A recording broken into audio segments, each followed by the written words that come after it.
In the darkness of the Pacific night, terror approached from above.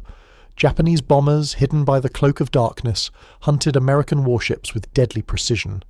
For months, the US Navy had no answer to these nocturnal predators.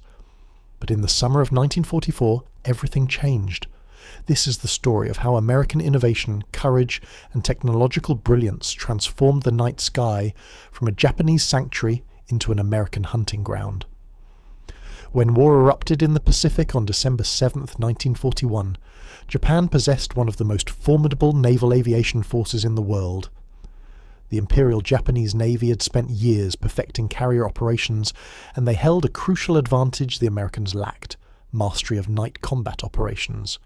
Japanese naval aviators had trained extensively in nocturnal flying techniques, developing specialized tactics and procedures that gave them a significant edge in combat after sunset. According to naval historians, Japan had developed superior night fighting capabilities during the 1930s, honing these skills during the Second Sino-Japanese War. Their pilots trained extensively in nocturnal operations, practicing night navigation, bombing runs in darkness, and coordinated attacks when visibility was minimal. This wasn't just about flying at night, it was about fighting effectively when most pilots couldn't even see their targets. The Japanese Navy understood that whoever controlled the night controlled a dimension of warfare that most militaries had barely explored. In the aftermath of Pearl Harbor, the United States found itself in a desperate race. With much of the Pacific Fleet's battleship force destroyed or damaged in the surprise attack, American strategy pivoted almost immediately to aircraft carriers as the primary striking force. The great battleships that had dominated naval thinking for decades were suddenly obsolete, victims of a new era of warfare. But as the tide of battle shifted through 1942 and 1943, and American forces began their island-hopping campaign across the Pacific, a new threat emerged from the darkness. Japanese commanders, recognizing their dwindling resources and the overwhelming American industrial advantage, increasingly turned to nighttime attacks. Under the cover of darkness, individual bombers, nicknamed Washing Machine Charlie by frustrated American sailors due to the distinctive sound of their unsynchronized engines, would harass US task forces hour after hour, disrupting sleep, damaging ships, and creating a constant state of tension aboard American vessels. These nocturnal raiders didn't need to sink ships to be effective. Simply by preventing crews from sleeping and forcing constant battle stations, they wore down American forces through exhaustion and psychological pressure. The harassment was unrelenting and deeply demoralizing. Sailors would be jolted from their bunks multiple times each night by general quarters alarms. Anti-aircraft guns would blaze away at invisible targets, their crews firing at nothing more than engine sounds and the occasional glimpse of a silhouette against the stars. Ships would maneuver frantically, trying to avoid bombs they couldn't see until they were already falling. And through it all, American fighter pilots sat helplessly in their ready rooms, unable to intercept enemies they had no way to find in the darkness. Traditional anti-aircraft fire proved largely ineffective against these nocturnal raiders. American fighters, designed primarily for daylight combat, couldn't find their targets in the darkness. Even the most skilled pilots were helpless without some means of detecting enemy aircraft before they were close enough to see visually, and by then it was usually too late. The Japanese had turned night into a weapon, and the Americans desperately needed to respond. The question was how. On April 18, 1942, the same day that Lieutenant Colonel Jimmy Doolittle led his famous raid on Tokyo, a secret program was being established at Naval Air Station Quonset Point, Rhode Island. It was called Project Affirm, and its mission was nothing less than to conquer the night. The timing was no coincidence. As America struck back symbolically with the Doolittle raid, military planners were already thinking ahead to the long war they knew was coming, and the technological challenges that would need to be solved. The challenge facing the US Navy was unprecedented. Night fighting required two revolutionary technologies to work in perfect harmony. Radar small enough to fit in a single-seat fighter, yet powerful enough to detect enemy aircraft at useful ranges, and a pilot skilled enough to use it while flying in total darkness, interpreting radar returns, and landing on a pitching carrier deck at night, one of the most dangerous maneuvers in all of aviation. The radar technology itself represented a quantum leap in capability. Pre-war radar systems had been massive installations suitable only for ships or ground stations. Making radar work in an aircraft required miniaturization, reliability in harsh conditions, and a user interface simple enough that a pilot could operate it while simultaneously flying his aircraft and watching for enemies. It was a tall order, but American scientists and engineers were up to the challenge. Working with scientists from MIT's Radiation Laboratory and Sperry Gyroscope Company, the Navy developed the AIA radar system. This groundbreaking technology, built around a 3-centimetre cavity magnetron based on British innovations shared under the TISAD mission, could be mounted in a streamlined pod on a fighter's wing.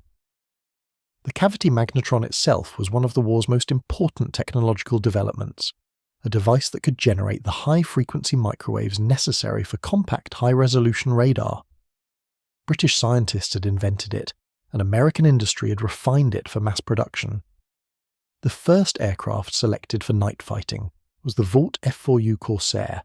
Its powerful Pratt & Whitney R2800 double wasp engine and long range made it an ideal platform for extended patrols, and the initial night fighter squadron, VFN 75, was equipped with these modified aircraft and deployed to the Solomon Islands in the fall of 1943. The Corsair was already proving itself as one of the war's premier fighters in daylight combat. Its distinctive inverted gull-wing design allowed for a shorter landing gear while maintaining propeller clearance, and its speed and firepower made it a feared opponent. The conversion to night fighting required extensive modifications. Beyond installing the radar pod, engineers had to reconfigure cockpits with instruments that could be read under red lighting, which preserved pilots' night vision. They removed reflective surfaces that might cause glare. They adjusted gun sights for use with radar targeting. Every aspect of the aircraft had to be reconsidered through the lens of night operations. On Halloween night 1943, a date that must have seemed appropriately symbolic, Lieutenant Hugh D. O'Neill made history. Flying from Munda Airfield on New Georgia Island, he was vectored by ground controllers toward a Japanese Betty bomber, one of the infamous Washing Machine Charlie raiders that had been tormenting American positions. Using his primitive radar equipment, O'Neill tracked the bomber through the darkness and shot it down over Vella La Vella. It was the first night fighter victory by a US Navy carrier-based aircraft, a milestone that proved the concept could work, but Project Affirm was just beginning. The Corsair, for all its virtues as a fighter, had one significant drawback for carrier operations. It was notoriously difficult to land on a carrier deck, especially at night. Its long nose limited forward visibility during the approach, and its stiff landing gear made it prone to bouncing on touchdown. For night operations, where the margin for error was already razor-thin, these characteristics were potentially fatal. While the Corsair scored the first victories, another aircraft was emerging as the superior night fighter, the Grumman F6F Hellcat. The Hellcat had been designed from the outset with carrier operations as the primary consideration, and it showed in every aspect of its handling. The Hellcat possessed qualities that made it ideal for the dangerous business of night carrier operations. Its docile handling characteristics meant it was forgiving of pilot errors, crucial when flying and landing at night. It provided a stable gun platform, allowing pilots to track targets smoothly even while maneuvering, and most critically, its easier landing characteristics, with better visibility and more forgiving landing gear, made it the preferred choice for operations from a carrier deck in total darkness. Pilots described it as honest and predictable, exactly what you wanted when approaching a pitching carrier deck at night with minimal visual. References: the F6F-3E, the first Hellcat night fighter variant, was converted at NAS Quonset Point starting in 1943. Only 18 of these early models were built, each equipped with the AN/APS-4 radar, mounted in a pod under the right wing. The cockpit was fitted with red lighting to preserve the pilot's night vision, and the easily scratched plexiglass windscreen fairing was removed for better visibility. These early conversions were essentially experimental, testing concepts and procedures that would be refined in later variants, but the real breakthrough came with the F6F-3N. This variant, first flown in July 1943, featured the improved AN/APS-6 radar. Developed by Westinghouse Electric Corporation, this sophisticated system could detect targets up to 5 miles away and featured an innovative double-dot display system that showed not just the target's position, but its altitude relative to the fighter. This was crucial information. A bomber at your altitude required different tactics than one above or below you. The AN/APS-6 was remarkably user-friendly for its time, requiring only 6 control knobs. This simplicity was deliberate. Pilots needed to operate the radar while simultaneously flying their aircraft, often in combat conditions. In search mode, pilots could track targets by range, bearing, and elevation. The radar display showed 2 dots, one representing the target, another showing the fighter's position. By maneuvering to bring the dots together, pilots could close with their targets. As they closed to within half a mile, pilots could switch to gunsight mode. Here the radar provided precise steering directions, left, right, up and down, to bring their guns to bear on an invisible enemy. Small indicators on the display told pilots how to maneuver for a proper firing solution. It was an early example of what would later be called a fire control system, technology that didn't just detect the enemy, but helped the pilot engage them effectively. The system even included a beacon function that could guide pilots back to their carrier, a life-saving feature when returning from a mission in pitch darkness over an endless ocean. Pilots could home in on a signal broadcast by their carrier, following it back through weather, clouds, and darkness. Many pilots credited this feature with saving their lives when weather closed in, or when they became disoriented in the darkness. By early 1944, 3 Hellcat-equipped night squadrons, VFN 76, VFN 77, and VFN 78, were operating in the Pacific. These units were pioneers, developing tactics and procedures as they went. Every mission was an experiment of sorts, adding to the collective knowledge of how to fight effectively at night. But integrating these specialized aircraft into carrier operations proved challenging. Night fighters essentially required round-the-clock duty by launch and recovery crews, placing enormous strain on already overworked carrier personnel. Carrier operations in World War II were incredibly labor-intensive. Every aircraft launch and recovery required dozens of sailors, plane handlers, arresting gear crews, catapult operators, fire crews, medical personnel standing by for emergencies. Running continuous operations meant these men never got proper rest. Fatigue became a serious problem, and with fatigue came mistakes. And on a carrier deck, mistakes could be fatal. The solution would require something unprecedented, a carrier dedicated entirely to night operations. If one carrier specialized in night work, it could operate on a reversed schedule from the rest of the task force. While other carriers launched dawn strikes and recovered aircraft at dusk, the night carrier would sleep through the day and come alive after sunset. It was a radical concept, but the US Navy was willing to experiment. In the summer of 1944, as American forces prepared for the invasion of the Philippines, a light carrier named USS Independence underwent a revolutionary transformation. She would become the world's first dedicated night-fighting aircraft carrier, a mobile airfield that would extend American air power into the hours of darkness. Independence, designated CVL-22, had an interesting history. She was originally laid down as a Cleveland-class light cruiser, but was converted on the building ways into a carrier as part of the rapid expansion of American naval aviation following Pearl Harbor. Commissioned in January 1943, she had already seen extensive combat, participating in strikes against Marcus Island, Wake Island, and Rabaul. In November 1943, she was torpedoed by Japanese aircraft during the assault on Tarawa, forcing her to return to San Francisco for repairs. The torpedo had struck near her stern, killing 17 men and injuring 43 others. When Independence emerged from San Francisco Naval Shipyard in July 1944, she had been completely rebuilt and specially modified for night operations. Beyond repairing the torpedo damage, engineers had fitted her with improved catapults for launching heavily loaded night fighters. Her flight deck was equipped with specialized lighting that could guide pilots during landing without being visible to enemy submarines or aircraft.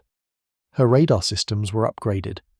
Most importantly, she would embark a completely new type of air group, Night Carrier Air Group 41, known as NAG 41. Leading this pioneering unit was Commander Turner Foster Caldwell Jr., a Naval Academy graduate and experienced aviator who had previously commanded VFN 79. At just 29 years old, Caldwell was young for such responsibility, but he had demonstrated exceptional skill both as a pilot and a leader. He faced the daunting task of transforming naval aviation doctrine to master the challenges of around-the-clock carrier operations. Nothing like this had ever been attempted before, and Caldwell would essentially have to write the manual as he went. NAG-41 consisted of specially trained night fighter and torpedo bomber units. The fighter component flew F6F Hellcats, the definitive night fighting version with improved radar and armament. The F6F represented the culmination of all the lessons learned from earlier variants. Its AN/APS-6 radar was more reliable and easier to maintain. Some of these aircraft carried two 20mm cannons in addition to their 6 50 caliber machine guns, providing devastating firepower. The 20mm cannons gave the Hellcats punch against larger targets and ensured that even a brief firing opportunity could bring down an enemy bomber. The torpedo bombers were TBM Avengers, also equipped for night operations. These large, powerful aircraft could carry torpedoes, bombs, or depth charges, giving Independence the ability to strike at a variety of targets. More importantly, the combination of night fighters and night attack aircraft gave Independence the ability to both defend the task force from nocturnal attackers and strike enemy targets in darkness. This dual capability made the ship far more than just a defensive asset.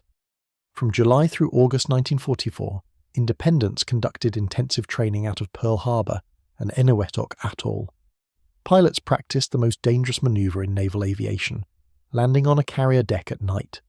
With only minimal lighting to guide them, red lights marking the deck edge, and a landing signal officer with illuminated paddles, these aviators had to bring their aircraft aboard a moving pitching deck they could barely see, often in poor weather conditions. The training was as dangerous as combat. Aircraft were lost in training accidents.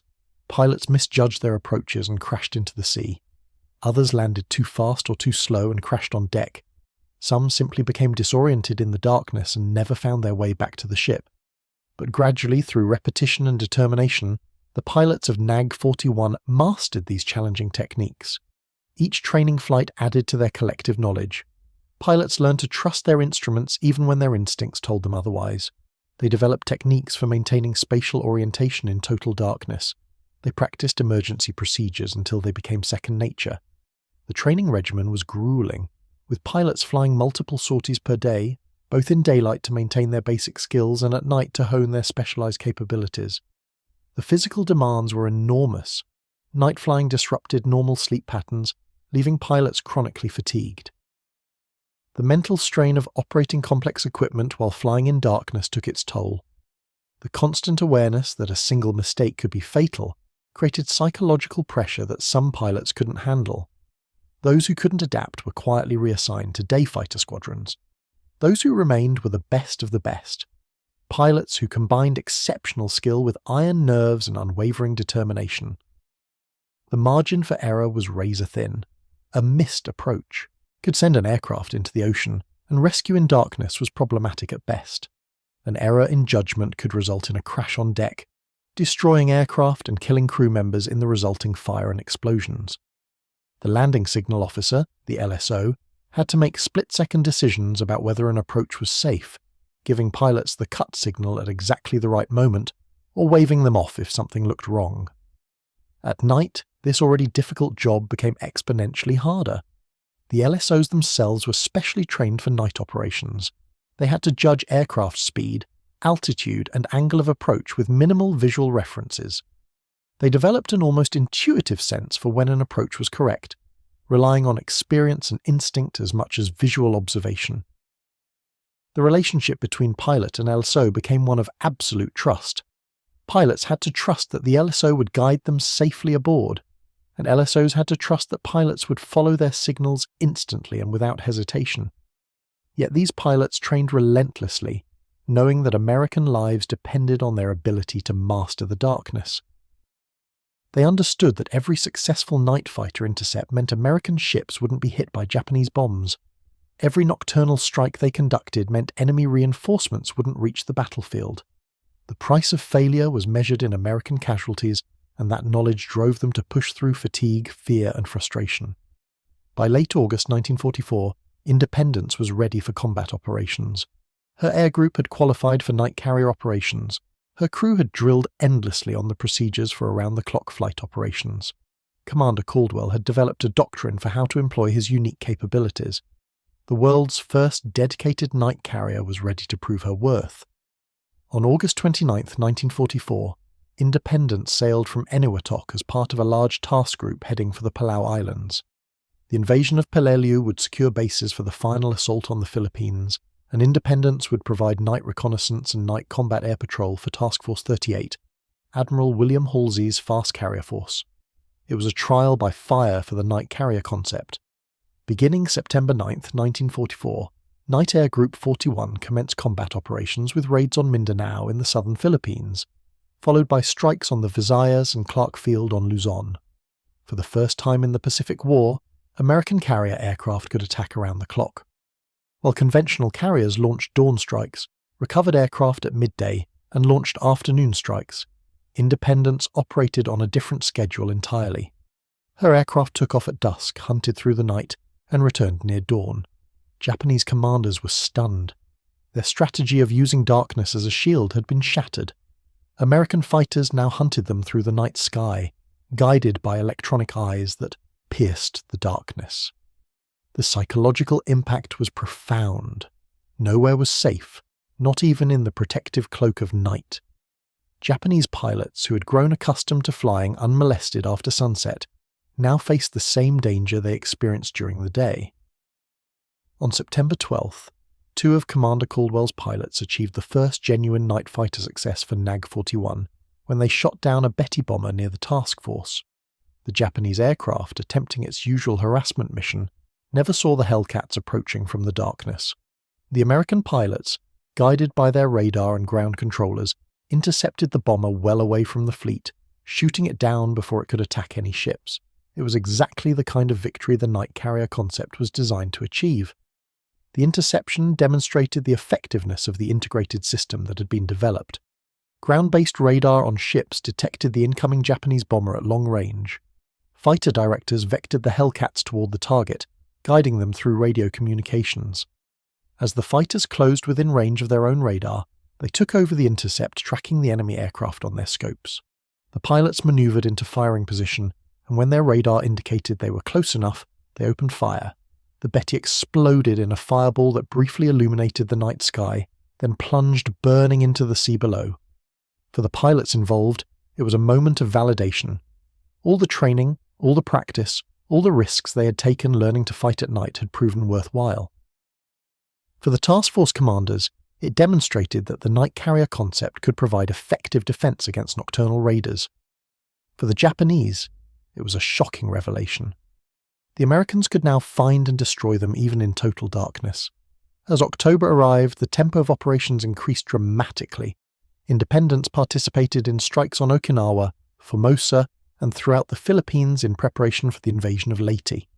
When no Japanese counterattacks developed during daylight hours, the carrier shifted to regular daytime operations, demonstrating the flexibility of having night-capable aircraft and pilots who could operate around the clock. This versatility was an unexpected bonus. The night carrier could function as a regular carrier when needed, but no regular carrier could match Independence's night capabilities. The air group flew reconnaissance missions over suspected Japanese bases, photographing installations and counting ships in harbours. They flew combat air patrol over the task force, ready to intercept any threat. They flew strike missions against ground targets, bombing and strafing enemy positions. And they did all of this at night, when traditional carrier aircraft would have been grounded. The sheer versatility of the Night Air Group surprised even its strongest advocates. But the greatest test was coming. The Imperial, Japanese Navy, facing potential annihilation, was preparing to stake everything on one final desperate gamble to destroy the American landing forces at Leyte Gulf. On October 23, 1944, as American carrier groups steamed east of the Philippines, Admiral Carney aboard one of the carriers noted that something on a grand scale was underfoot. Indeed it was. The Imperial Japanese Navy was launching a desperate three-pronged attack to destroy the American beachhead at Leyte Gulf. It was a complex plan that relied on deception, coordination, and the element of surprise. Multiple Japanese forces would converge on Leyte Gulf simultaneously, overwhelming the defenders and destroying the vulnerable transport ships. Aircraft from Independence's Task Group 38.2, commanded by Rear Admiral Gerald Bogan, spotted Admiral Kurita's powerful striking force in the Sibuyan Sea on October 24th. This center force included the Yamato and Musashi, the two largest battleships ever built, each carrying 18-inch guns and capable of devastating destruction. The carriers launched a series of attacks throughout the day, wave after wave of bombers and torpedo planes striking at the Japanese ships. The attacks were devastating. Musashi, one of the two largest battleships ever built, displacing over 72,000 tons and thought to be virtually unsinkable, absorbed an incredible amount of punishment. She was hit by an estimated 19 torpedoes and 17 bombs over the course of the day. But even this mighty ship had her limits. Late in the afternoon, Musashi capsized and sank, taking over 1,000 of her crew with her. The heavy cruiser Myoko was also disabled and forced to withdraw.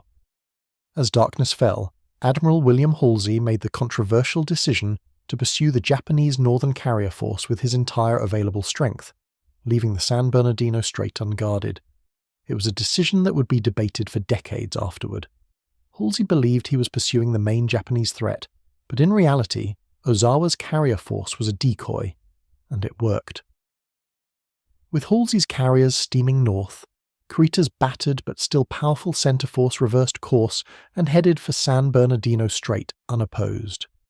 Independence's night fighters made contact with the enemy carriers in the darkness, providing crucial reconnaissance that tracked their position and movements. These night reconnaissance missions were dangerous work. The pilots had to find the enemy fleet in darkness, get close enough to positively identify the ships, and then escape without being shot down, all while maintaining radio silence until they had critical information to report. It was a job that required cool nerves and precise navigation. The reconnaissance report set up the dawn attack on October 25th. American carriers launched strikes that destroyed all 4 Japanese carriers in Admiral Ozawa's force: Zuikaku, Zuiho, Chitos, and Chiyoda. Zuikaku was the last surviving carrier from the Pearl Harbor attack force, making her sinking symbolically significant. The Battle of Leyte Gulf, the largest naval battle in history, involving hundreds of ships across multiple engagements, had effectively destroyed the Imperial Japanese Navy as a fighting force. The statistics from Leyte Gulf tell the story of a one-sided victory. The Japanese lost 4 aircraft carriers, 3 battleships, 10 cruisers, 9 destroyers, and approximately 350 aircraft. American losses, while significant, were far less severe. The Imperial Japanese Navy would never again sortie as a unified fleet. Their defeat was total and irreversible. Commander Caldwell was awarded the Distinguished Flying Cross for his actions during the Philippine campaign. His citation noted that he had destroyed 6 enemy planes on the ground on September 21st during a daring strafing attack and led an attack on enemy ships on September 24th, sinking a tanker and damaging several other vessels. His leadership of Night Air Group 41 had proven the value of dedicated night carrier operations. Independence continued providing search aircraft and night fighter protection for Task Force 38 throughout the rest of 1944. From November through December, she operated off the Philippines, conducting night attacks and defensive operations against increasingly desperate Japanese counterattacks. The pace of operations was relentless, with aircraft launching and recovering at all hours. As American forces closed in on the Japanese home islands through late 1944 and early 1945, the enemy turned to a terrifying new tactic that would test American resolve and naval defences to their limits: the kamikaze, or divine wind. These were suicide attacks where pilots deliberately crashed their aircraft into American ships, turning themselves into guided missiles. It was a tactic born of desperation but terrifyingly effective. The first organised kamikaze attacks began on October 25, 1944, during the Battle of Leyte Gulf. The escort carrier USS St. Lo became the first carrier sunk by a kamikaze when a Zero fighter crashed through her flight deck and exploded among armed and fueled aircraft below. The resulting explosions and fires sank the ship in less than 30 minutes. Within weeks, these suicide attacks had damaged dozens of Allied ships, sinking 16. The psychological impact was enormous. American sailors now faced an enemy willing to die to destroy them. The effectiveness of kamikaze tactics was shocking to American naval planners. According to US Navy Operations Research Group estimates, from October 1944 to January 1945, kamikaze attacks achieved a success rate of over 34%, compared to just 2% for conventional attacks. For every 3 kamikaze attacks launched, one would hit its target. The Japanese had found a weapon that could offset American numerical and technological superiority through sheer fanatical determination. Japanese commanders increasingly timed their attacks for dusk, dawn, and nighttime hours, when conventional American fighters were least effective, and when the human eye had the most difficulty picking out approaching aircraft. This made night fighters more critical than ever to fleet defense.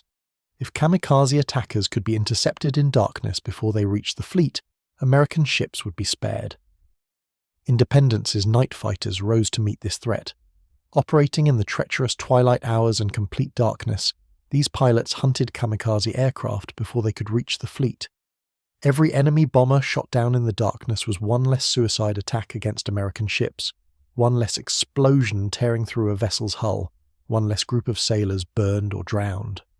Night fighter squadrons achieved kill ratios comparable to their daytime counterparts during this period.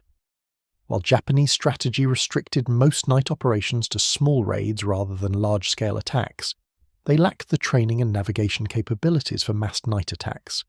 The presence of American night fighters forced the enemy to alter their tactics and provided a crucial psychological advantage. American sailors knew they had protection even in darkness, and that knowledge helped maintain morale through the terrifying kamikaze campaign. The statistics from night fighter operations during the kamikaze campaign tell an impressive story. Individual night fighter pilots racked up multiple kills, becoming aces in the darkness.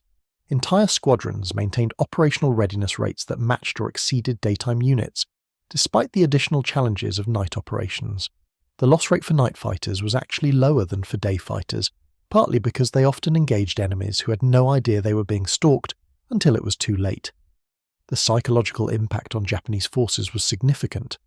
Knowing that American fighters could find them at any time, day or night, forced Japanese commanders to disperse their forces more widely, making coordination and massed attacks more difficult.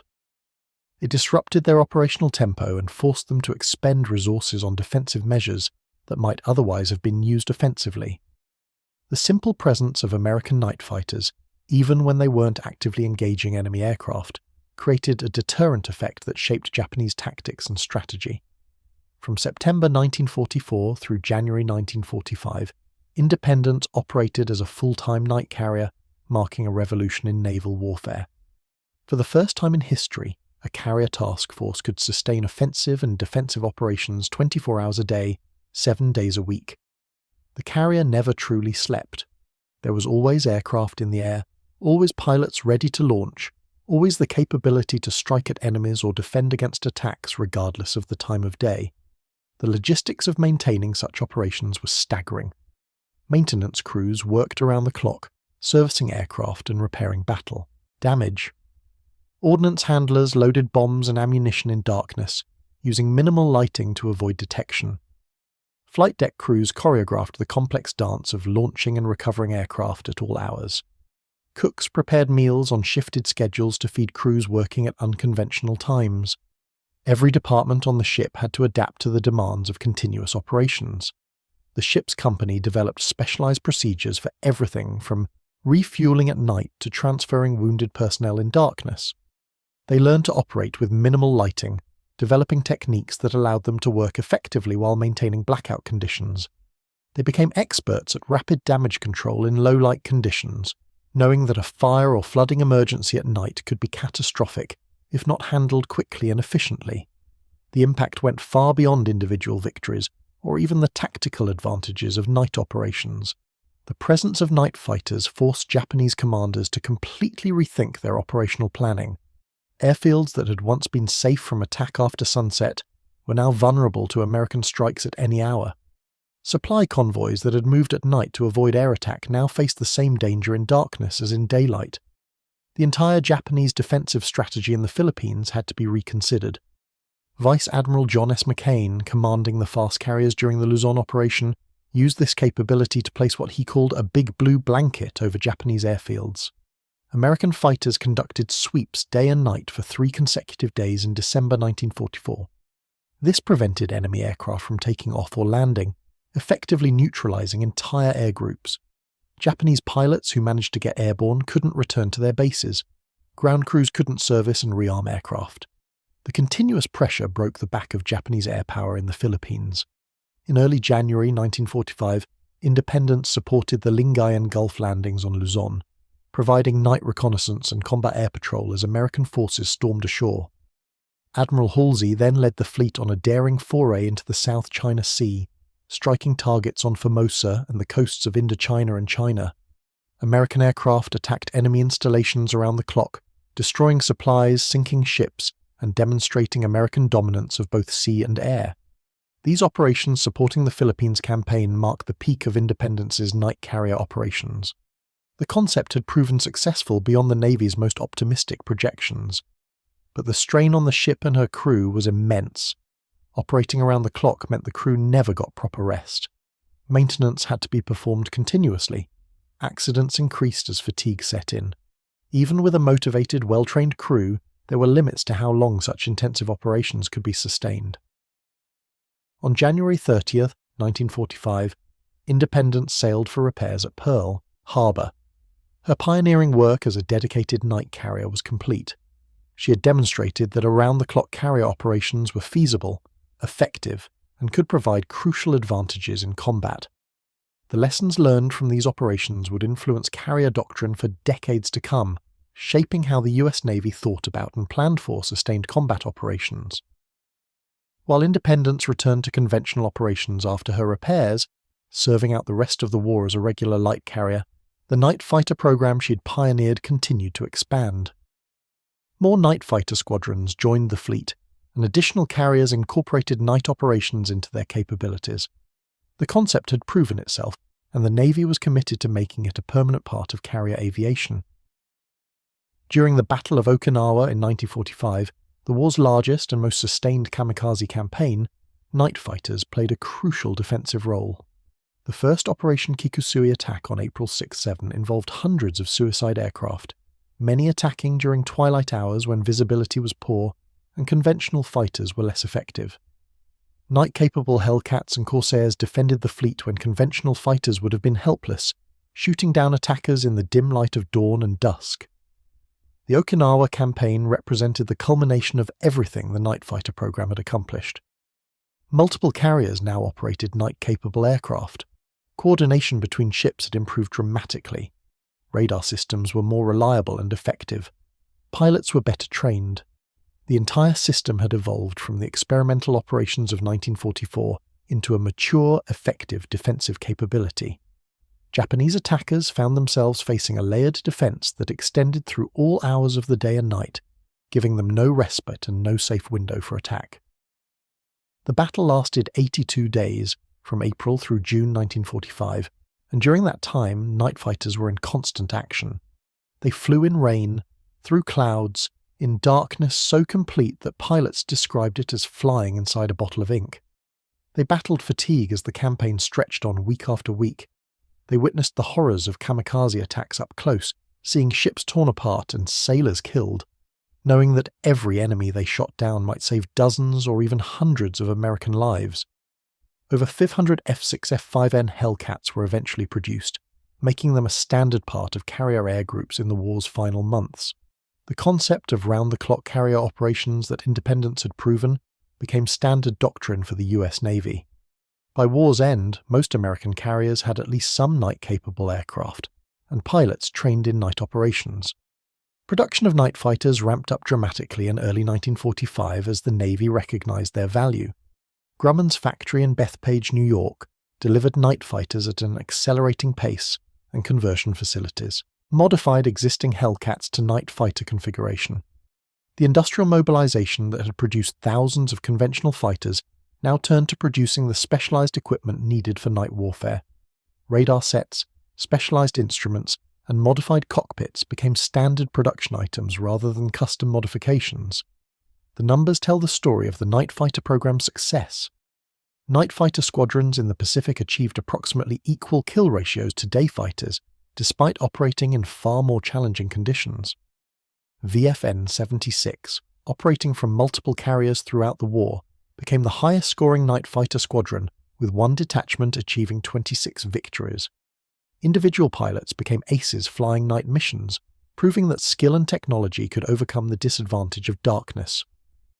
Lieutenant Commander William E. Henry became one of the most successful night fighter pilots, credited with 6 confirmed kills and several probable victories, all achieved in darkness. His success demonstrated that with proper training and equipment, night fighters could be just as lethal as their daytime counterparts. Other pilots achieved similar success, and their victories had an outsized impact because they occurred at times when no defense would otherwise have been possible. The psychological impact of night fighter successes extended beyond the actual number of kills. Japanese pilots knew they could be intercepted at any time, creating stress and uncertainty that affected their performance. Ground crews at Japanese airfields had to contend with the possibility of night attacks, forcing them to disperse aircraft and work under blackout conditions. The entire Japanese defensive posture had to adapt to the reality of American night air superiority. The F6F Hellcat, including all variants, was credited with destroying 5,123 enemy aircraft during World War II, more than any other Allied naval aircraft. While most of these victories were scored in daylight, the night fighter variants accounted for hundreds of kills in conditions where previously no defense had been possible. The Hellcat had proven itself equally deadly in darkness and daylight. The aircraft's reliability was remarkable. Despite operating in harsh conditions, salt spray, constant exposure to the elements, rough carrier landings, the Hellcat maintained high operational readiness rates.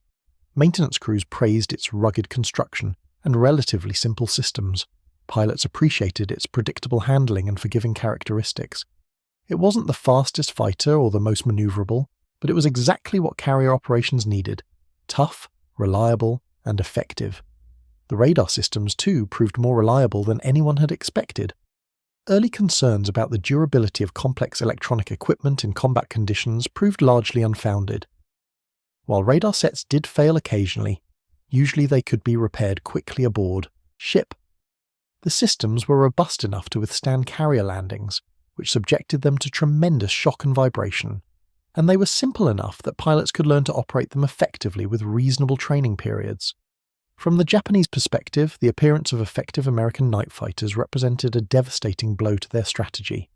Having lost control of the daylight skies after battles like the Philippine Sea, the famous Marianas Turkey Shoot, where American pilots shot down 243 of 323, attacking Japanese aircraft in a single day on June 19, 1944, the Japanese had increasingly relied on darkness for survival. Night was their refuge, their sanctuary, the one time when they could move and fight without facing overwhelming American air superiority. Now even that refuge was denied to them. American pilots, guided by radar that could see through darkness, rain, and clouds, hunted them relentlessly. Japanese airfields came under attack at night, with American bombers and fighters striking when they had previously been safe. Their reconnaissance aircraft, trying to track American fleet movements under cover of darkness, were intercepted and shot down. Their nocturnal harassment raids, which had once been conducted with relative impunity, were now met by invisible defenders who could find them in the darkness and shoot them down before they reached their targets. By the time Japan surrendered in August 1945, the Imperial Japanese Navy's aviation force had been effectively destroyed. The kamikaze campaign, desperate and deadly though it was, could not overcome American industrial might, technological innovation, and tactical flexibility. The United States had simply outproduced, out-innovated, and outfought the Japanese at every turn. The success of American night fighters represented more than just tactical innovation. It marked a technological revolution that would transform warfare for generations to come. The radar systems developed for Project Affirm were primitive by modern standards, but they represented a crucial breakthrough in military technology. The radar systems developed for Project Affirm were primitive by today's standards, with limited range and resolution. But they represented a crucial breakthrough. For the first time, electronic sensors allowed pilots to detect and track targets beyond visual range. This concept of using technology to extend human senses beyond their natural limitations would become the foundation of all modern military aviation. Every modern fighter aircraft, every modern warship, every modern military system relies on this same basic principle. Use technology to see farther, detect earlier, and engage more effectively than the enemy. The lessons learned from wartime night fighter operations directly influence post-war aircraft design. The concept of single-seat fighters equipped with onboard radar became standard in the jet age. Modern fighters continue this tradition, though with exponentially more sophisticated systems capable of tracking dozens of targets simultaneously at ranges measured in hundreds of miles rather than a few miles. Commander Turner Caldwell, who led Night Air Group 41 through its pioneering combat operations, went on to a distinguished post-war career that demonstrated his exceptional skill as an aviator. In August 1947, he set a world speed record of 640.7 miles per hour in a Douglas D-5 Skystreak jet, demonstrating that the skills learned flying at night translated well to the high-speed jet age. In August 1949, he became the first Navy pilot to exceed the speed of sound, breaking the sound barrier in a Douglas skyrocket. He eventually rose to the rank of Vice Admiral, serving in various important positions before his retirement. Many of the pilots who learned to master night carrier operations in World War II went on to train the next generation of naval aviators. Their experiences, hard-won through trial and error in combat conditions, helped shape carrier aviation doctrine during the Cold War and beyond. The procedures they developed, the lessons they learned, and the courage they demonstrated set the standard for naval aviation for decades. Today, aircraft carriers routinely conduct operations around the clock as a matter of course. Night-capable aircraft are standard equipment on every carrier. Advanced radar, infrared sensors, and night vision systems allow pilots to operate in conditions that would have been impossible in 1944. Modern pilots can see clearly in total darkness, track multiple targets simultaneously, and engage enemies at ranges that would have seemed like science fiction to the night fighter pilots of World War II. But the foundation for these capabilities was laid by the brave pilots and crew of USS Independence and the other night fighter squadrons of World War II. They ventured into the unknown, mastering technologies that barely existed and techniques that had never been attempted. They took risks that cost some their lives, pushing the boundaries of what was possible in pursuit of victory. When Night Carrier Air Group 41 took to the skies from Independence in the autumn of 1944, they didn't just fight for air superiority, they conquered the night itself. They proved that darkness, which had been humanity's ancient enemy since the dawn of time, could be turned into a weapon by those with the courage and skill to master it. They transformed night from an enemy advantage into an American strength. The Japanese had indeed been stunned by America's night carrier fighters, but more than that, they had been confronted with a demonstration of American innovation, determination, and adaptability that proved decisive in the Pacific War.